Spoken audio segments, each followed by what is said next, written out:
As dawn's first light breaks over Uruk, the mighty Gilgamesh, hero, king, and demigod, kneels before the body of his fallen friend, Enkidu.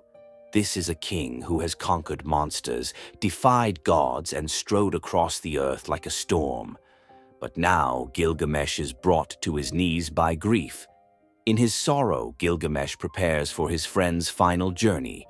He commissions grand offerings and lays Enkidu to rest like a king. Precious bowls of lapis lazuli and honey are set at his side. He prays to the underworld gods to receive his friend's soul kindly. The king of Uruk now faces a sorrow he cannot conquer. Gilgamesh, the invincible, tastes the bitter truth of mortality for the first time. Enkidu is gone, and with him, Gilgamesh begins to see his own shadow, the fleeting nature of life itself. In the aftermath of Enkidu's death, Gilgamesh, the mighty king of Uruk, conqueror of beasts and demigod, finds himself broken. Grief has consumed him, but deeper still lies a new fear. The once invincible hero is now haunted by a single question. Will I too die like Enkidu?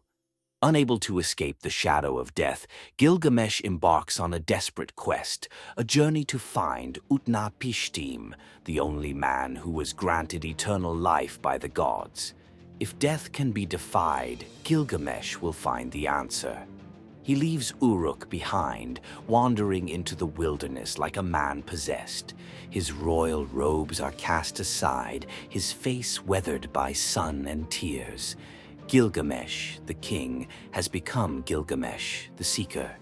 He roams the steppes, hunts wild beasts, and wears their skins. Day and night blur into a single, endless march, but the hero will not rest. His journey leads him to the twin mountains of Mashu, guardians of the sun's rising and setting. At their gate stand two terrifying scorpion monsters, their bodies part human, part god. They are the watchers of the world's edge where no mortal dares tread. Gilgamesh approaches with a trembling heart, but his voice carries determination. I seek Utnapishtim, the man who lives forever. The scorpion monsters, struck by Gilgamesh's desperation and resolve, allow him passage, but they warn him. Ahead lies the road of the sun, a tunnel of utter darkness where no light exists. It is a path no human has ever survived. Undeterred, Gilgamesh enters the tunnel, where time itself seems to dissolve. 12 double hours of pitch-black nothingness stretch before him. He cannot see, he cannot hear. Only the rhythm of his steps and his labored breathing remind him that he still lives. With every hour, the darkness pulls at him, whispering of despair, but Gilgamesh presses forward, his mind fixed on his goal. At last, as the 12th hour breaks, light pierces the tunnel. Gilgamesh emerges into a paradise of breathtaking beauty, a garden of the gods. Trees shimmer with precious stones, leaves of lapis lazuli, fruits of carnelian, and trunks of pure crystal.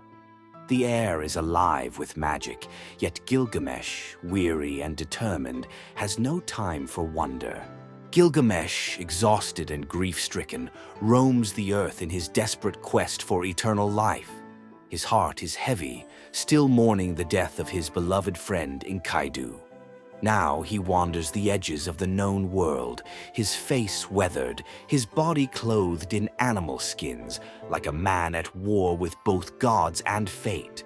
On the furthest shore, Gilgamesh arrives at a strange place, the tavern of Siduri, a woman who lives at the edge of the sea.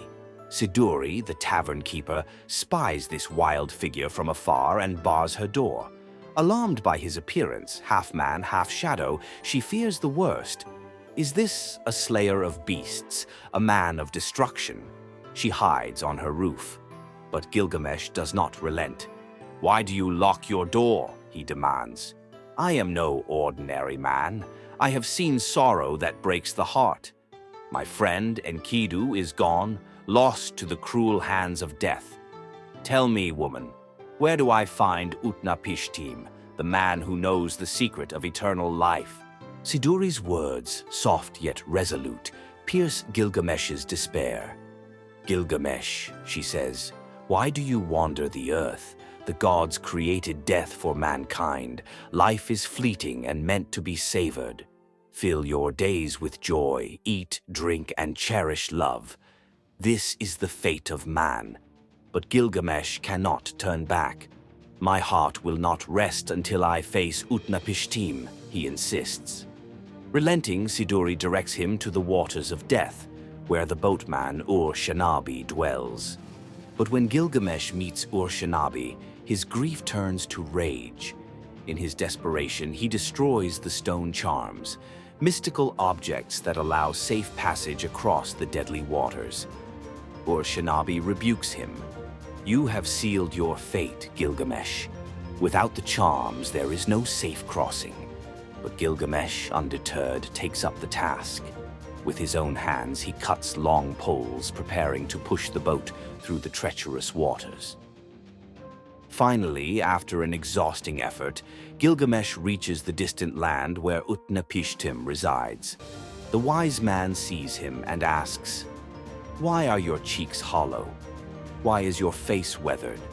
What drives you to wander the earth like a broken man, clad in a lion's skin?" Now, Gilgamesh stands before Utnapishtim, the man who survived the Great Flood and was granted eternal life by the gods.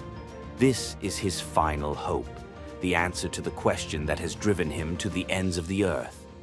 How can a mortal escape death? Utnapishtim looks upon Gilgamesh with a mixture of sympathy and quiet wisdom. Why do you fight so desperately against death, Gilgamesh? He asks. Why do you roam the wilderness like a shadow of yourself, dressed in a lion's skin and consumed by sorrow? Mankind's fate was sealed by the gods when they shaped the world. Life and death are two sides of the same coin. One cannot exist without the other. But Gilgamesh will not accept this truth. I have seen death take my friend Enkidu, he cries. He was strong, brave, like a god himself, and yet he turned to clay.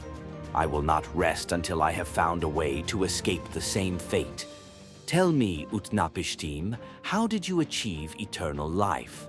What secret did the gods give you? Utnapishtim sighs, and the weight of his memories falls over him like a shroud. Very well, Gilgamesh. I will tell you a story of the old days, a story of how I came to dwell here beyond the edge of the world. His quest for immortality is far from over. Ahead lies the wisdom of Utnapishtim, the man who survived the Great Flood and lived to tell the tale. But will he hold the answer Gilgamesh so desperately seeks?